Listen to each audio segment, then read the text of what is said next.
désactiver le son. J'avais un peu désactiver le son.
Bonjour.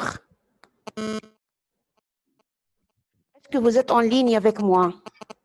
Oui, on vous entend, docteur. Est-ce que quelqu'un est en ligne avec moi? Oui, on vous entend.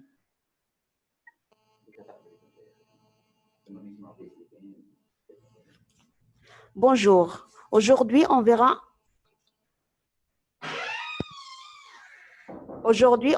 ensemble le cours du rhumatisme articulaire aigu. On commence par les objectifs du cours.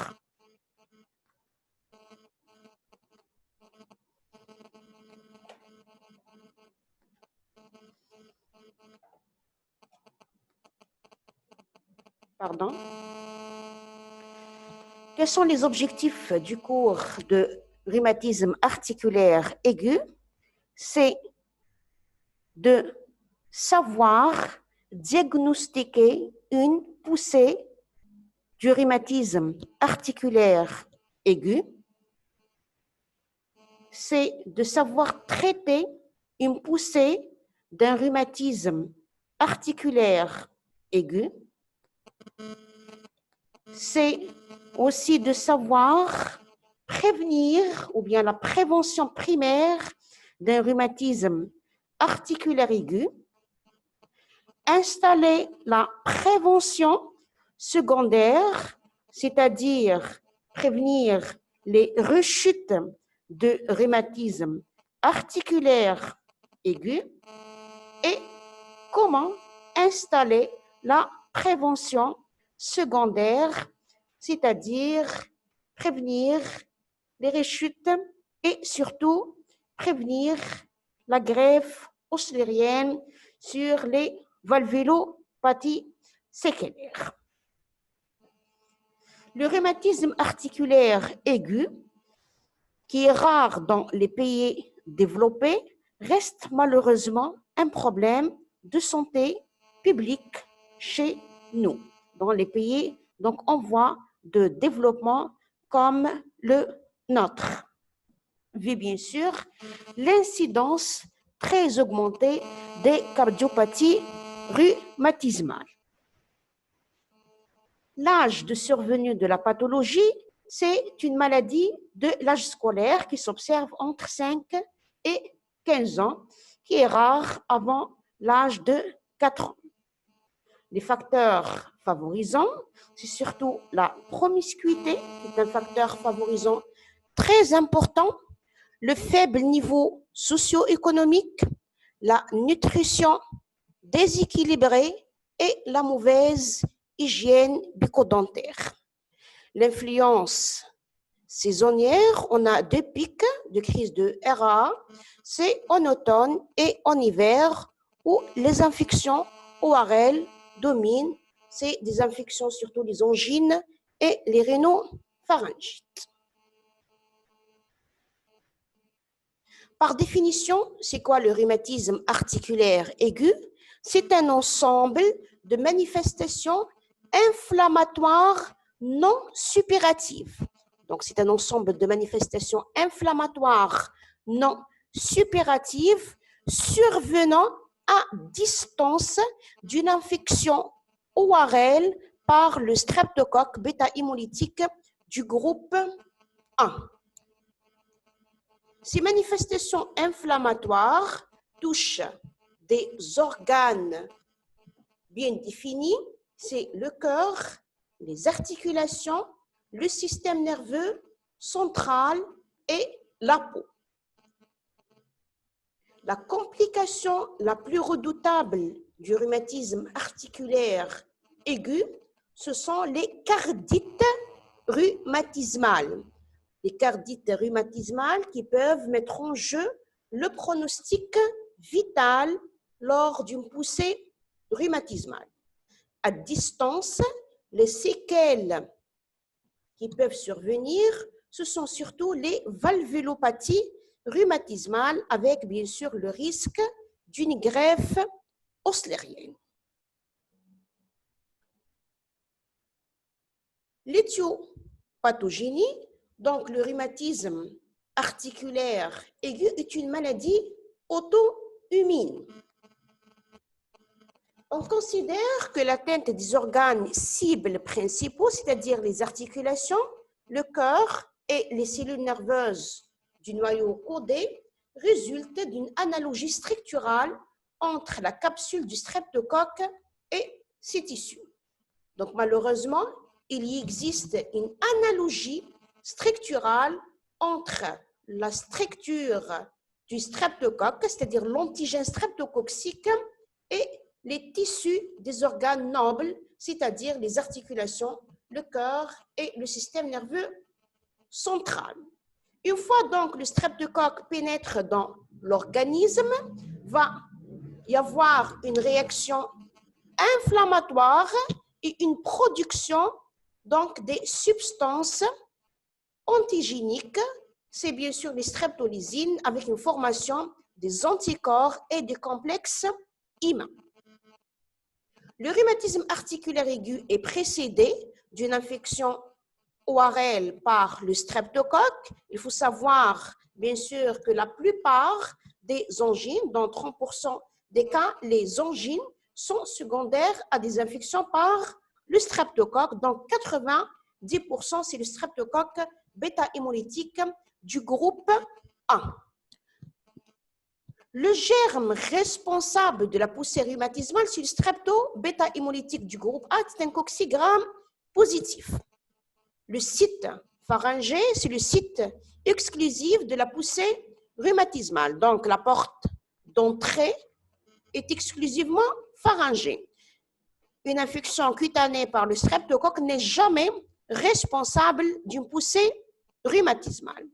Le rôle des facteurs familiaux et génétiques avec une prédominance de certains groupes. Donc, on observe qu'il y a bien sûr des familles où domine donc le rhumatisme articulaire aiguë. Donc, on trouve c'est-à-dire au sein de la même famille, 2 ou 3 membres qui peuvent développer un rhumatisme articulaire aigu. L'anatomie pathologique, la lésion initiale au cours de la poussée rhumatismale est une, bien sûr, lésion inflammatoire non spécifique. La lésion secondaire, qui est bien sûr la lésion caractéristique du rhumatisme articulaire aigu, c'est le nodule d'Aschoff qui s'observe surtout au niveau du tissu conjonctival cardiaque. C'est la lésion fondamentale du rhumatisme articulaire aigu dont le centre est constitué par la fibrine, entourée à la périphérie par des lymphocytes et des polynucléides.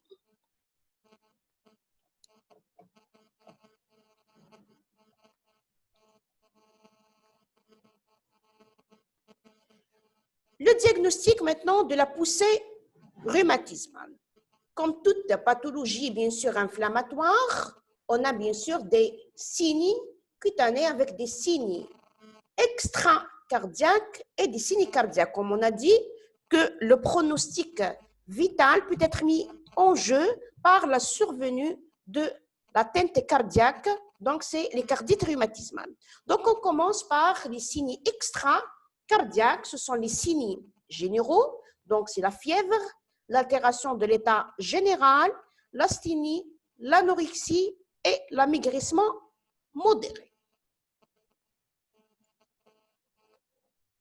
Les signes cutanés qui sont rares, souvent associés à une cardite, c'est les nodules de Minette et l'érythème marginé de Bessy. Et on commence par les nodules de Minette. Les nodules de Minette, ce sont des nodules fermes, arrondis, indolores, immobiles par rapport au plan sous-cutané qui siège au niveau de la face d'extension des grosses articulations et qui disparaissent au moins d'un mois sans séquelles.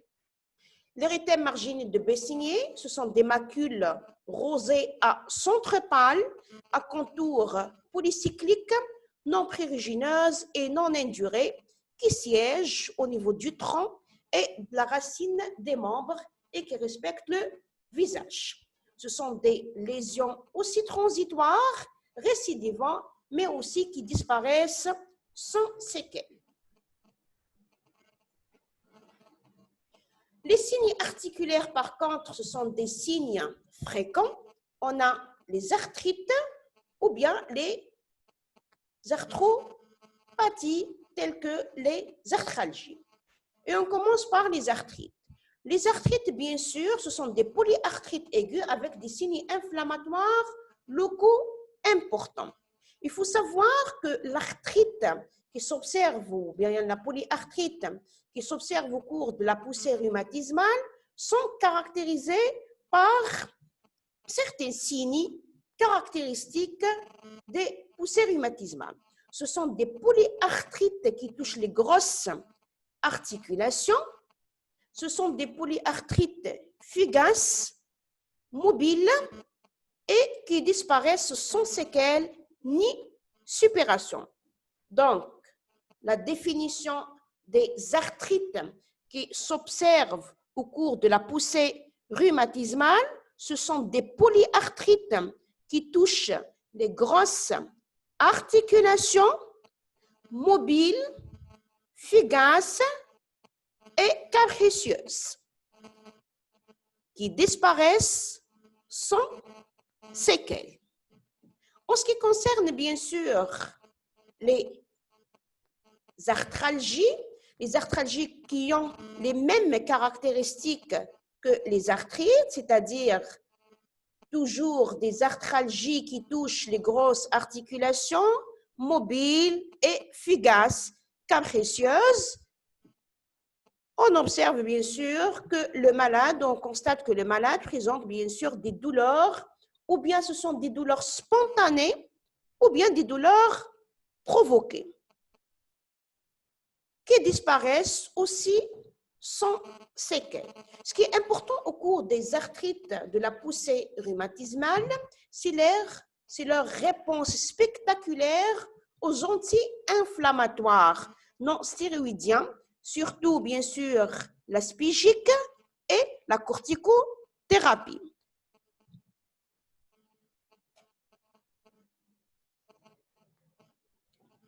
La Corée de Sydenham. La Corée de Sydenham, bien sûr, c'est la complication neurologique du rhumatisme articulaire aigu, qui est une, bien sûr, pathologie très rare, peut s'observer au décours d'une poussée rhumatismale ou bien à distance, c'est-à-dire après 3 ou 6 mois, bien sûr, de la poussée rhumatismale. La phase de début de la Corée de Sydenham, caractérisée par des signes non spécifiques tels que les troubles de l'humeur. À la phase d'éteint, on observe bien sûr l'hypotonie, l'ataxie et surtout ce sont les mouvements anormaux. C'est la Corée, donc ce sont des mouvements involontaires rapides, amples, siégeant aux racines des membres qui s'exagèrent lors de l'examen clinique et l'émotion et diminuent pendant le sommeil. Ces mouvements aussi disparaissent sans séquelles et en quelques mois. Comme on a dit que la Corée de Sydenham, qui est une pathologie rare et qui s'observe à distance d'une poussée rhumatismale, fait bien sûr la distinction entre une Corée d'origine rhumatismale et une Corée qui s'observe au cours de certaines pathologies telles que les intoxications, les infections, surtout au cours des méningites, les méningo-encéphalites et bien sûr au cours des maladies inflammatoires ou bien ce qu'on appelle les maladies de système.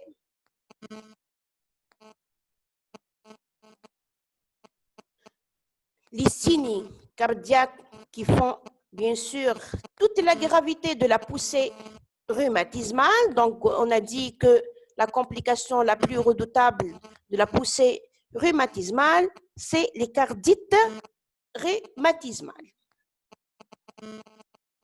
L'endocardite rhumatismale, c'est une endocardite donc inflammatoire, aseptique. Donc, faire la différence entre l'endocardite rhumatismale et l'endocardite infectieuse. L'endocardite rhumatismale, donc caractérisée cliniquement par l'apparition d'un souffle cardiaque pathologique, le diagnostic précoce, bien sûr, caractérisé par une fièvre avec un souffle, et le diagnostic posé par l'échocardiographie. Au cours de l'endocardite rhumatismale, on observe qu'il y a bien sûr une insuffisance mitrale ou bien une insuffisance aortique.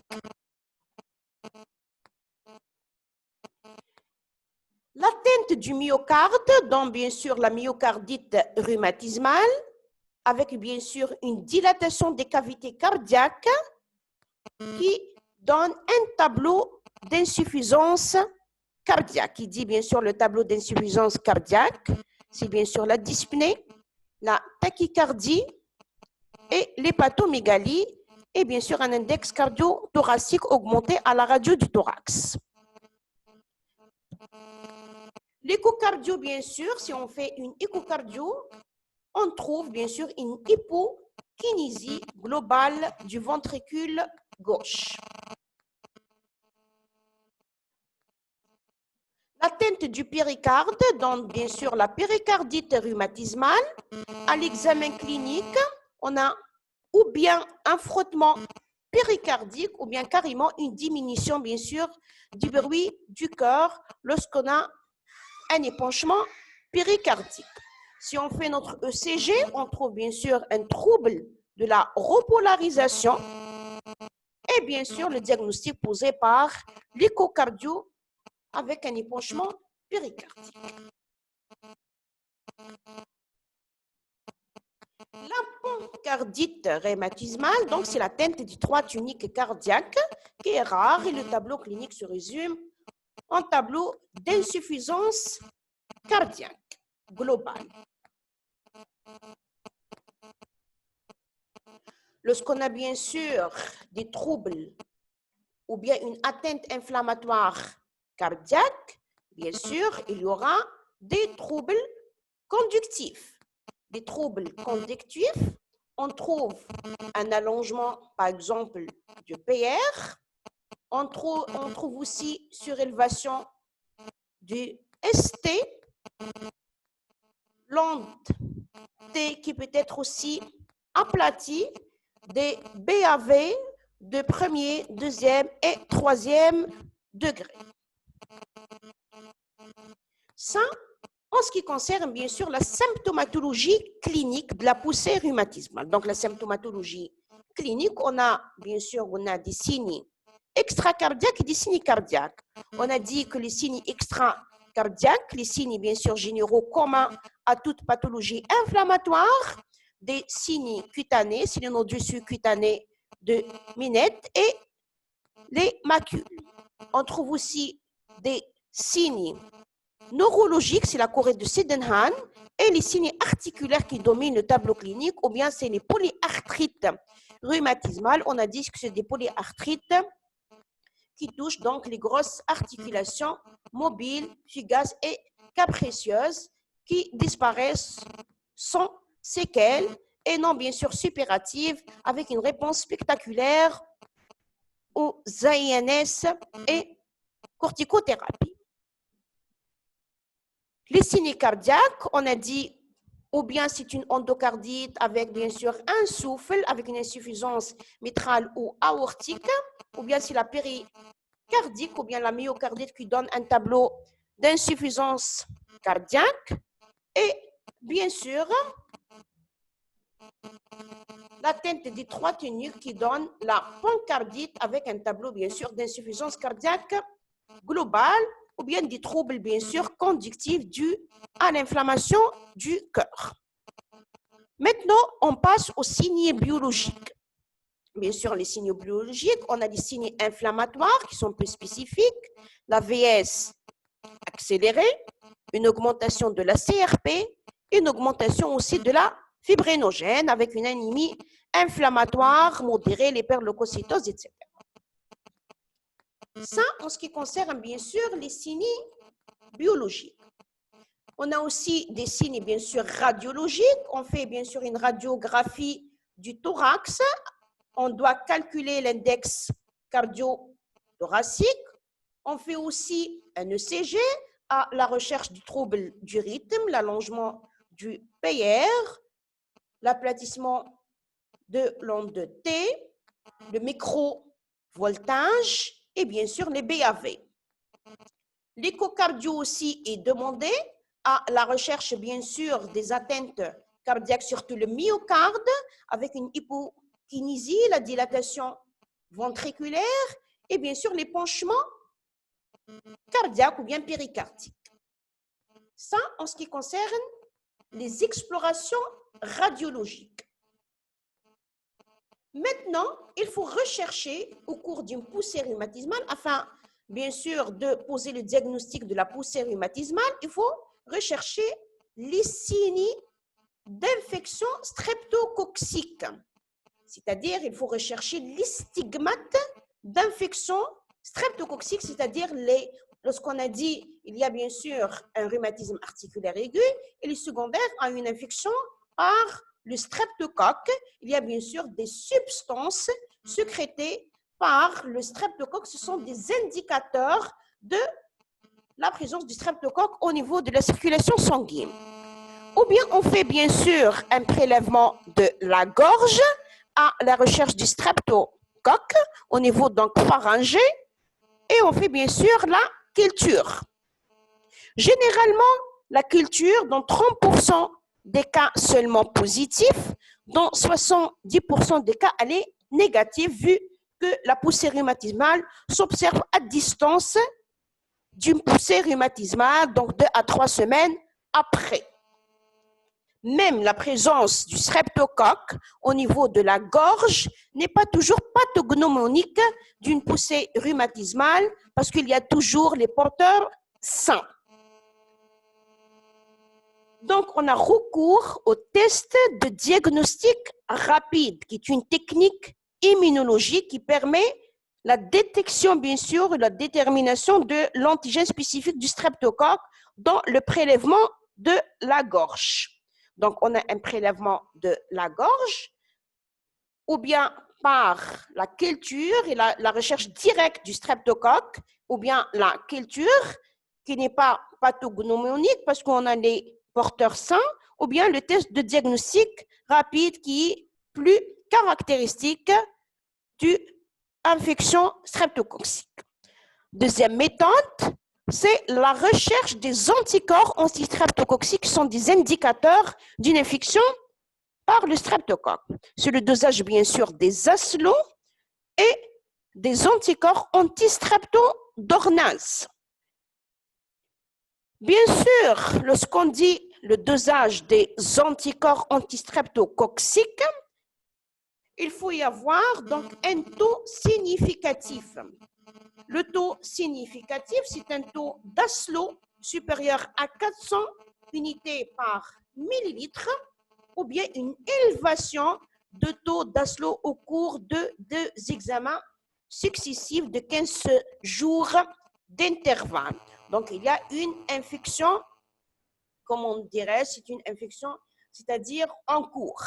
Donc, ou bien c'est le dosage des anticorps avec un taux significatif, ou bien c'est l'élévation de taux d'aslo au cours de 2 examens successifs à 15 jours d'intervalle qui témoignent bien sûr une infection active. Maintenant, comment poser le diagnostic d'une poussée rhumatismale? Ce sont les critères de Jans. Les critères, bien sûr, de Jans, il faut 2 critères majeurs ou bien un critère majeur et 2 critères mineurs associés nécessairement à la preuve d'infection streptococcique récente.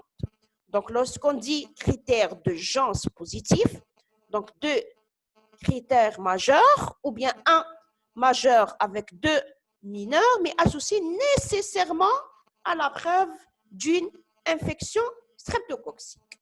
Maintenant, quels sont les critères majeurs? Quels sont les critères mineurs? Les critères majeurs, c'est la polyarthrite, la cardite. La cardite, lorsqu'on dit une cardite, ou bien c'est l'endocardite, la myocardite, ou bien la péricardite. L'érythème marginé, le nodule de Minette et la chorée. Donc, on a 5 critères. La polyarthrite, la cardite, l'érythème marginé, nodule de Minette et la chorée de Sydenham. Les critères mineurs, c'est les arthralgies, la fièvre, l'élévation de la VS ou la CRP et l'allongement de l'intervalle PR. On a dit ou bien 2 majeurs ou bien un critère majeur et 2 mineurs associés nécessairement à une preuve d'infection streptococcique récente. Lorsqu'on dit une infection streptococcique récente, c'est-à-dire une élévation significative des anticorps anti-streptococciques et une culture ou un test diagnostic rapide positif. D'accord? Donc, il faut une infection streptococcique, une preuve d'infection streptococcique récente, c'est l'élévation des aslos, on a dit des aslos supérieurs à 400, ou bien élévation significative, c'est-à-dire à 2 examens successifs avec 15 jours d'intervalle, ou bien culture positive ou test diagnostic rapide positif. Maintenant, le diagnostic différentiel. Bien sûr, devant une polyarthrite, il faut éliminer les autres origines. Il faut éliminer donc l'AJI, l'arthrite juvénile idiopathique. Il faut éliminer le lupus érythémateux disséminé. Il faut éliminer aussi le purpura rhumatoïde, la drépanocytose et les arthrites réactionnelles post-infectieuses. Bien sûr, devant une cardite, lorsqu'on a une endocardite, il faut éliminer l'endocardite infectieuse. Lorsqu'on a une myocardite, il faut éliminer les myocardites virales chez le nourrisson Il faut éliminer aussi, en cas de péricardite, il faut éliminer aussi les péricardites infectieuses. Il faut éliminer aussi les dystrophies valvulaires et bien sûr, toute pathologie inflammatoire qui peut donner une atteinte cardiaque, telle aussi le lupus érythémateux disséminé.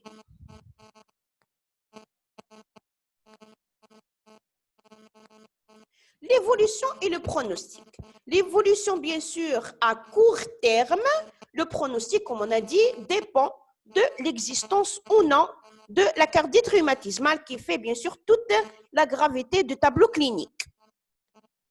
À long terme, on a dit que les rechutes en absence de prophylaxie sont fréquentes, surtout lors des 5 premières années, avec, bien sûr, le risque d'apparition ou d'aggravation de l'atteinte cardiaque. C'est l'intérêt alors de la prévention secondaire, parce que la prévention secondaire, le but de la prévention secondaire, c'est d'éviter les rechutes qui sont fréquentes au cours des 5 premières années.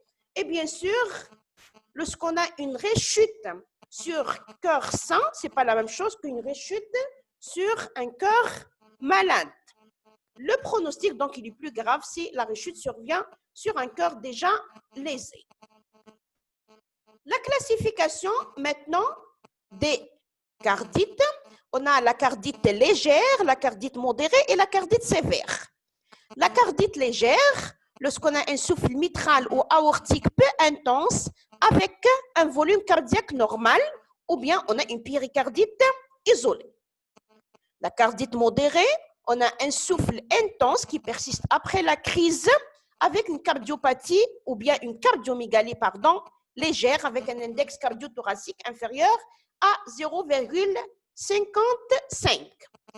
La cardite sévère, par contre, c'est une cardite avec un tableau d'insuffisance cardiaque avec un index cardiothoracique très important, supérieur à 0,55.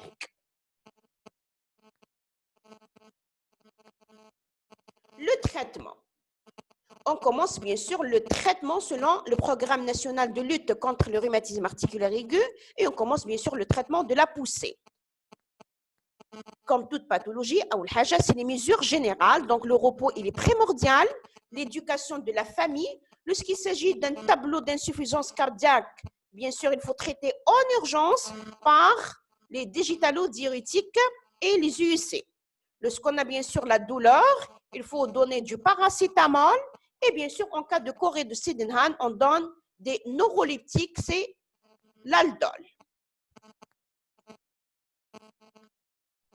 Deuxième volet, c'est le traitement antibiotique qui vise bien sûr à éradiquer le germe au niveau des voies aériennes supérieures par le benzatine, pénicilline, une injection unique en IM.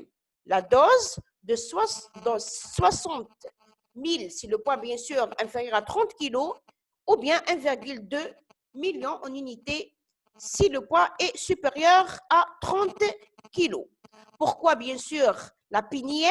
La PNIM, c'est la forme retard de la PNI-G. Elle est plus bien sûr efficace et bien sûr on constate, ou bien selon bien sûr la littérature, le début d'action de la PNI-M commence à 2 heures et couvre bien sûr le malade durant 30 jours.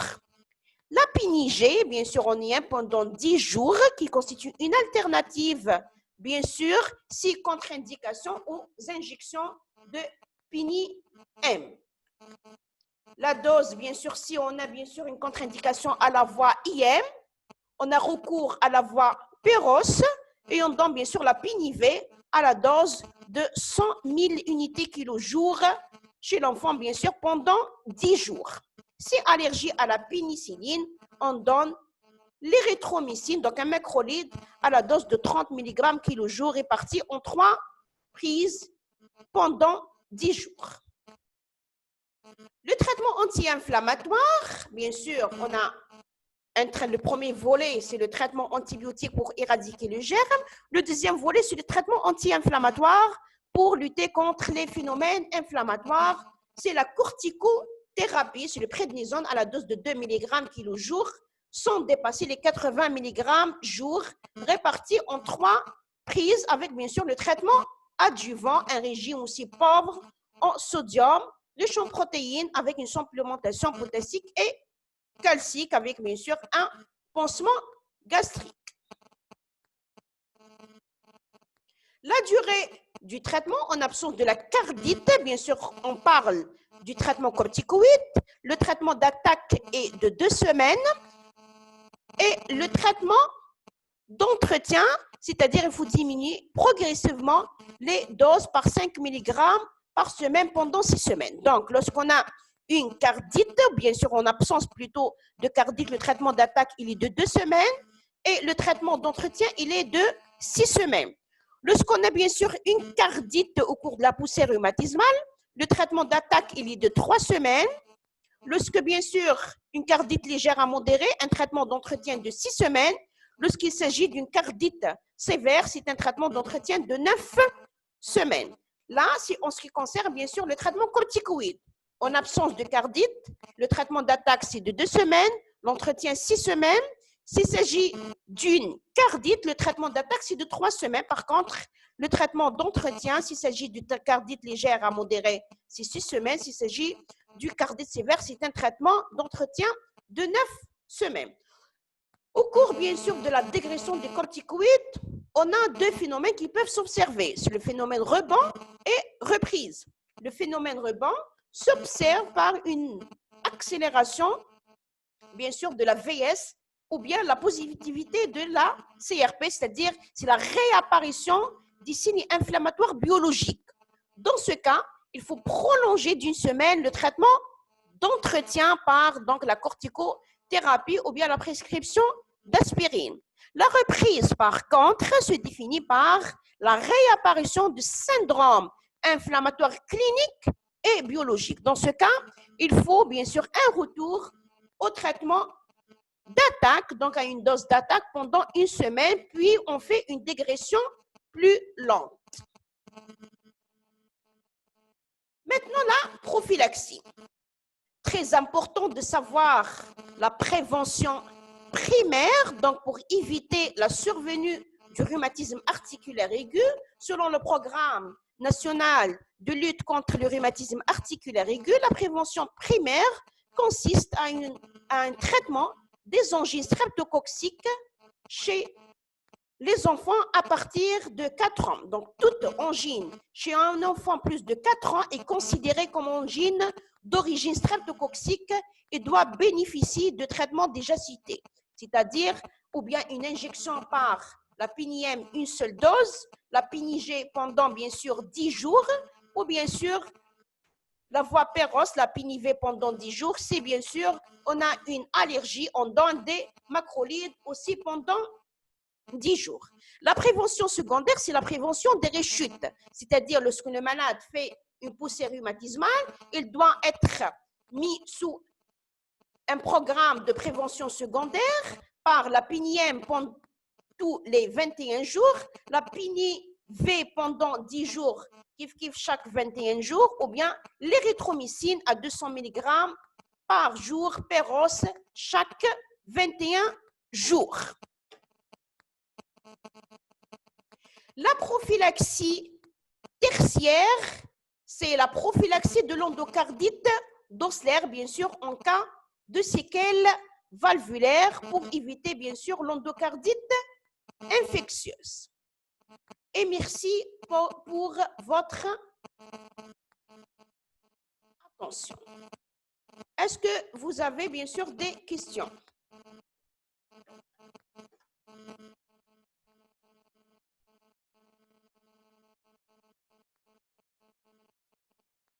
Est-ce que vous avez des questions?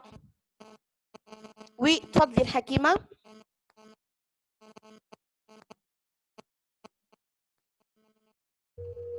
السلام عليكم. Est-ce que vous avez des questions? Attendez, docteur. Allô. Est-ce que vous avez des questions?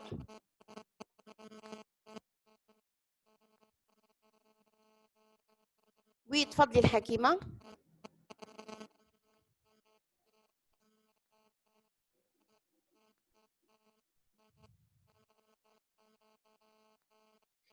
Oui. Bon, j'ai dit, Hakima, que l'angine chez l'enfant, généralement, c'est une